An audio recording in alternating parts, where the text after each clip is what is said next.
Resultados al sondeo de anoche. Después de la entrevista en Pregunta Yamit con la ministra de Comercio, María Lorena Gutiérrez, ¿es usted partidario de que se haga política con la economía? No, 84%. Sí, 16%. Muy buenas noches.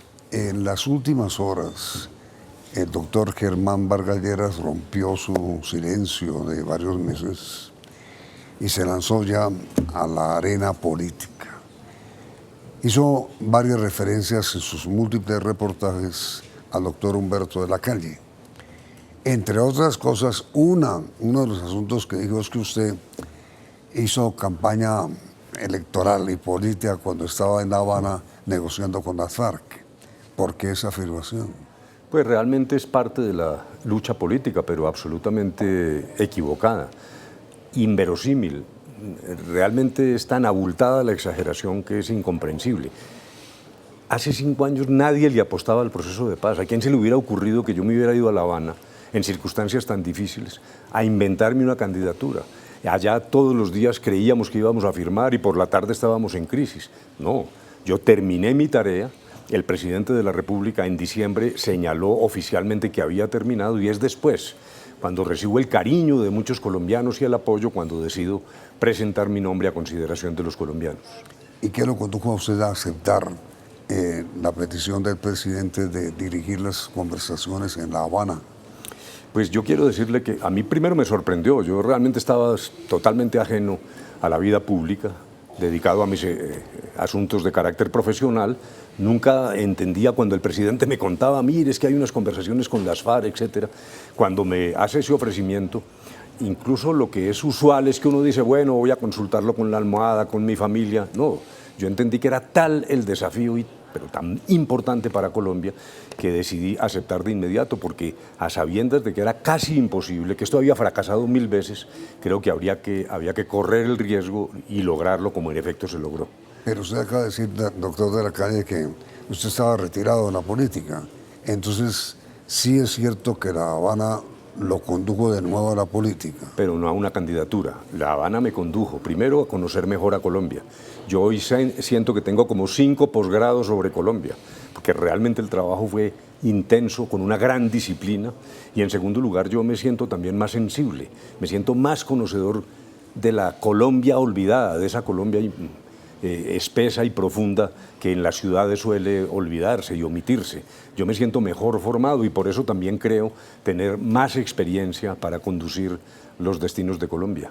Mejor dicho, no fue que usted asumiera el papel de La Habana como trampolín para ser candidato presidencial, sino que lo que ocurrió en La Habana lo condujo a pensar en la presidencia. Sobre todo el resultado y cierto clamor ciudadano. Por eso digo. Sí, pero fíjese la diferencia. El doctor Vargas, de manera indiscutible y clara, nos ha dicho, no, yo llevaba 7 años de candidato, mientras fui ministro, mientras fui vicepresidente. Esa es una afirmación realmente asombrosa. O sea, que con todo el poder del Estado, él ya venía alentando una candidatura. Luego, esta es una discusión realmente un poco extravagante. Pero entonces, doctor de la Calle, concretamente, ¿qué fue lo que lo condujo a usted, luego de las conversaciones en La Habana, o como consecuencia del diálogo con las FARC en La Habana, a pensar en su candidatura presidencial? Pues le quiero decir varias cosas, con toda sinceridad. Ejemplo, nunca he sido insultado. Me hicieron una medio asonada ahí en Fenalco, en un congreso de Fenalco, absolutamente inexplicable. Pero por donde yo camino, se me arriman los colombianos a decirme, unos que me apoyan, otros que aún estando en desacuerdo me agradecen. Yo lo que siento es cariño de mucha gente, de jóvenes. Yo me siento rodeado de jóvenes. Yo lo que he sentido es el deseo de ir a la discusión pública con mi nombre y además por 2 razones, porque tengo experiencia. En el 91 se abrió una constituyente. Muchos colombianos dijeron, se acabó el país, eso va al abismo. Y sacamos una constitución bajo el liderazgo de César Gaviria, una constitución moderna, garantista. Y el proceso de paz, las conversaciones, por mucha discusión que haya, yo siempre pienso en el futuro, en 20 o 30 años, ¿qué va a ser lo protuberante? Que finalizó una guerra de 8 millones de víctimas y 50 años de confrontación militar. Luego, yo siento que tengo la obligación de poner esa experiencia al servicio de los colombianos. Si ellos me acompañan, el próximo 19 de noviembre hay una consulta que se origina en el Partido Liberal, ahí puede votar todo el mundo y yo he puesto a consideración mi nombre. El doctor Vargas Lleras ha dicho en sus reportajes, el doctor de la Calle, que él apoya el proceso de paz, pero no está de acuerdo con la implementación de lo acordado en La Habana.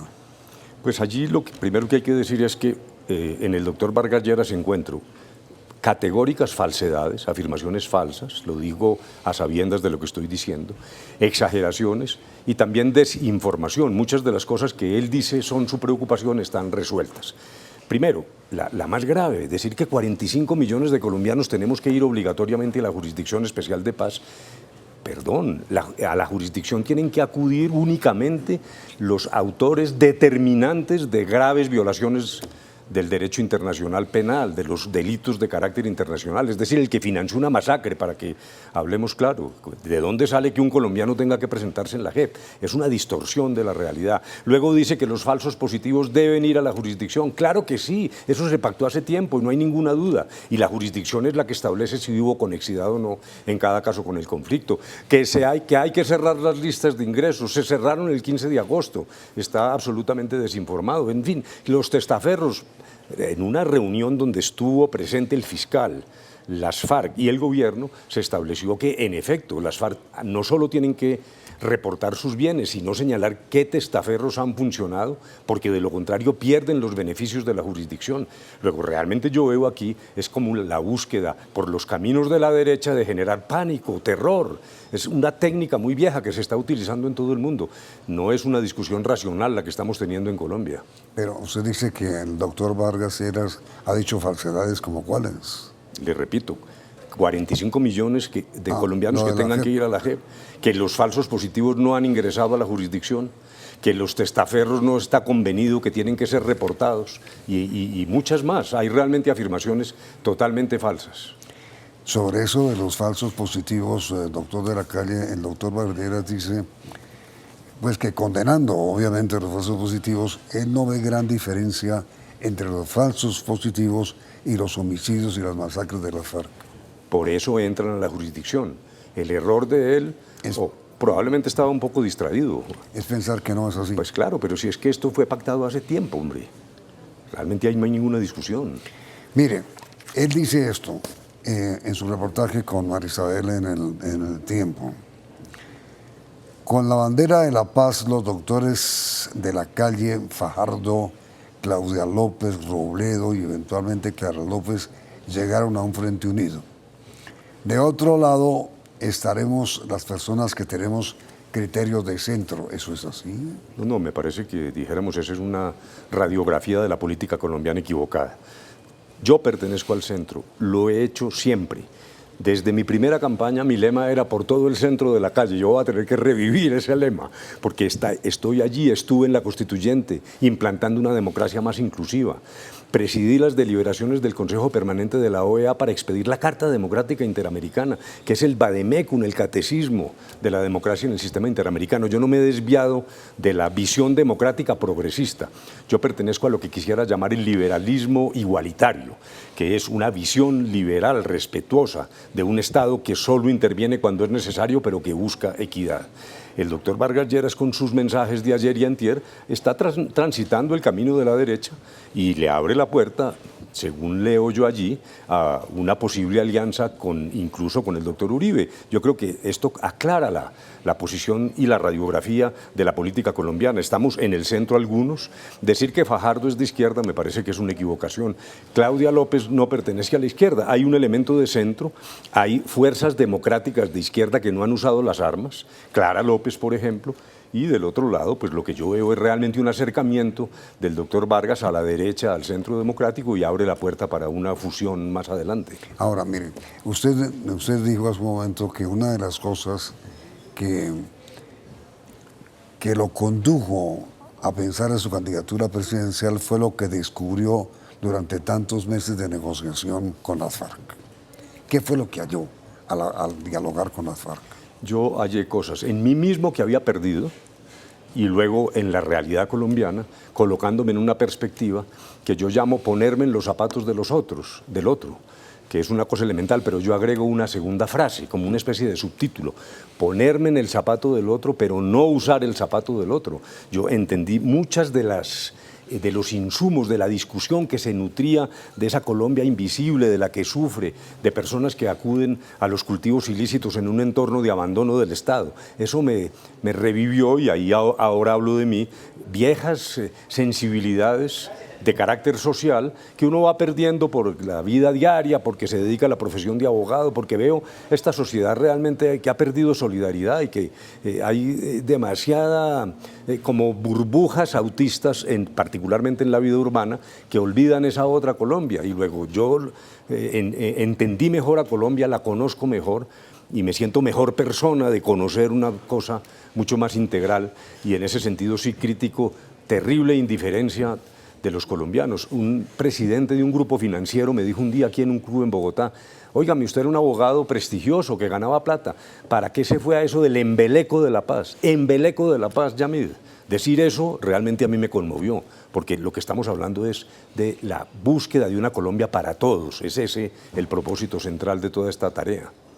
Pero mire, doctor de la Calle, para ser honestos con la opinión pública, esa opinión pública ha tenido reservas sobre el acuerdo de paz sobre la base de que hubo excesivas concesiones a las FARC. ¿Eso es así? No, absolutamente no. Yo allí distinguiría, y empiezo por allí, el colombiano de buena fe, escéptico, seguramente indignado con las FARC, lo comprendo y lo respeto. Las FARC han cometido crímenes horrendos, no solo las FARC, ¿no? Una de las cosas importantes en Colombia es que entendamos que aquí hubo un conflicto con otros responsables. Pero quien quisiera actuar duramente contra las FARC y muestra su indignación, yo lo entiendo perfectamente. Lo entiendo perfectamente. No fuimos a aplaudir los delitos de las FARC a La Habana. Pero eso me parece que es distinto a grupos realmente intransigentes que a cada solución le buscan un problema y entonces empiezan vericuetos jurídicos, pseudojurídicos. Todos los días sale, dijéramos, una réplica, un alegato, siempre entrabando un proceso que es útil para Colombia. Me parece que deberíamos dejar de discutir el acuerdo. Yo me descubro frente a los que están en contra de él, pero creo que aquí hay una oportunidad para que hablemos de otras cosas, para que miremos más adelante. Me parece que esta discusión se está quedando como corcho en remolino ahí, entrampada en una situación de coyuntura de la cual debiéramos salir, porque me parece que no estar en guerra abre posibilidades, miles. Por ejemplo, la agroindustria, por ejemplo, posibilidad de la verdadera sustitución de cultivos ilícitos, que es un camino que antes se había ensayado en medio de la balacera. Por ejemplo, más seguridad ciudadana en vista de que tenemos presupuesto, hombres, miembros de la fuerza pública y de la policía heroicos que pueden usted reconvertir en una seguridad humana para las poblaciones. En fin, no me alargo en esto. Luego, realmente yo lo que veo es oportunidades y me parece que hay que aprovecharlas. ¿Usted se considera, doctor de la Calle, un seguro para el proceso de paz? Absolutamente, en dos sentidos. Uno, porque he señalado que será para mí una tarea indeleble defender los acuerdos y aplicarlos. Ambos tienen que aplicarlos, el Estado y las FARC. No hay más concesiones para las FARC, pero sí hay necesariamente un compromiso de la palabra empeñada por parte del Estado. Volver trizas los acuerdos es un error histórico y un riesgo enorme para Colombia. Pero en segundo lugar, porque yo soy el que conozco a las FARC. Realmente yo me siento también como presidente de la República en condiciones de conducir esto para el bien de los colombianos. ¿Y usted considera al contrario, que el doctor Germán Vargas Lleras, si es elegido presidente, es un peligro para la paz? Pues lo que yo estoy viendo es, sobre pretexto de unas supuestas preocupaciones que se basan, repito, en hechos falsos, en exageraciones o en desinformación, una actitud negativa. A ver, ¿cómo se explica, mi estimado Yamid? 7 años en silencio el doctor Vargas. A ver, ¿cómo interpretamos ese silencio?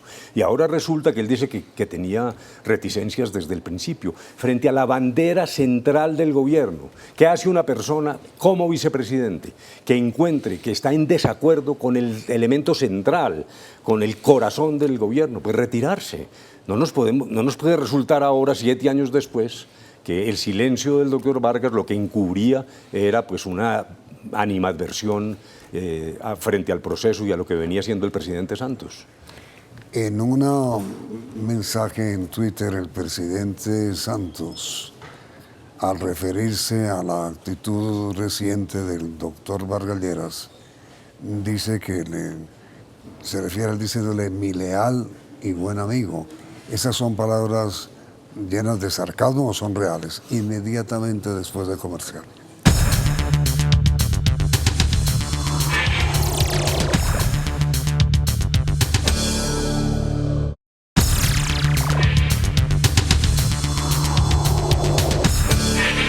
¿Qué opina usted del calificativo que el presidente Santos le dio al doctor Vargas Lleras sobre leal y buen amigo? Hombre, no me meta en esos intríngulis, mi estimado Yamid. Pregúntele al presidente a ver qué fue lo que quiso decir. Yo en esa pelea no me meto, no, eso no. ¿Y cuál pelea? Bueno, no sé si es pelea, si es ironía, si es reconocimiento. Yo no interpreto eso. Mire, una de las cosas que provocó este distanciamiento real entre las posiciones del doctor Santos y la del doctor Vargas Lleras es que la JEP, porque la teoría de Cambio Radical en general y de Vargas Lleras, por supuesto, es que no están de acuerdo con que los líderes de las FARC puedan ser elegidos sin pasar antes por la JEP. ¿Usted qué opina? Sí, dijéramos, a diferencia de lo que he dicho hasta ahora, ese es un tema respetable. Dijéramos, ahí encuentro un motivo válido de discusión, y yo sé que esto es tremendamente impopular, pero le voy a contestar de dos maneras. Yo nunca oculté y siempre sostuve que el fin de un proceso de esta naturaleza era, como decía Echandía, que dejaran de echar bala y empezaran a echar lengua. Y eso es lo universal, de eso se trata.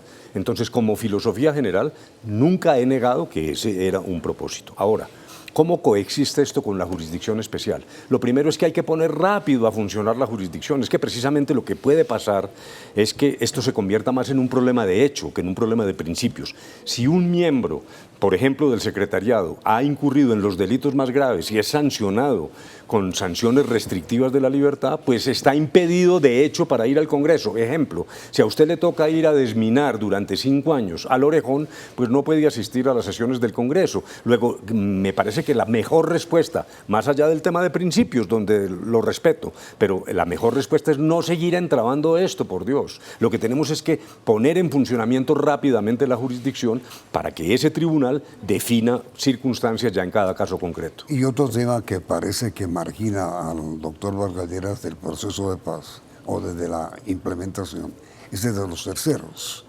¿Usted qué opina sobre eso? No, es que allí es donde está, dijéramos, la afirmación más asombrosa. Ya lo dije, que 45 millones que somos terceros no combatientes tenemos que presentarnos a la jurisdicción. Es que ese es el tema. ¿Cuál es la estructura del tema de los terceros?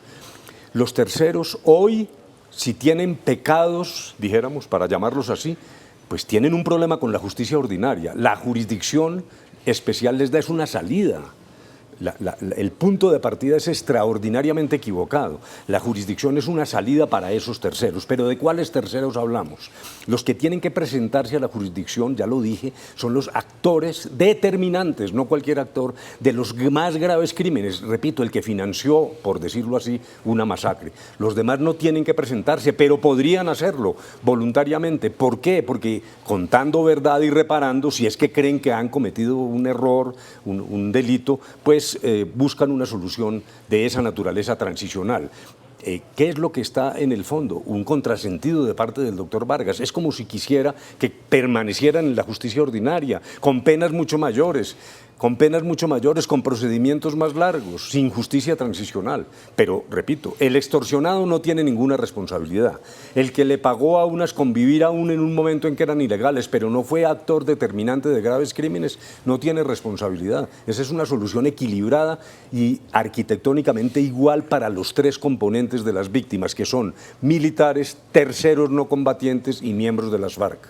Pero usted no cree, doctor de la Calle, que el paramilitarismo fue creado por los terceros para combatir la amenaza de la guerrilla. Sí, pero esa no puede ser una justificación de las barbaridades. de las barbaridades, como no es una justificación la teoría de la rebelión para las barbaridades. Por eso, supongamos que esta es una pirámide. En la cúspide de la pirámide están los delitos más graves. Frente a ellos tienen que responder ante la JEP, pero con una justicia transicional. Si hay verdad, si hay reparación, se les aplican sanciones restrictivas de la libertad menos graves. Y de ahí hacia abajo, la solución es igual para todos. Amnistía para los delitos menos graves.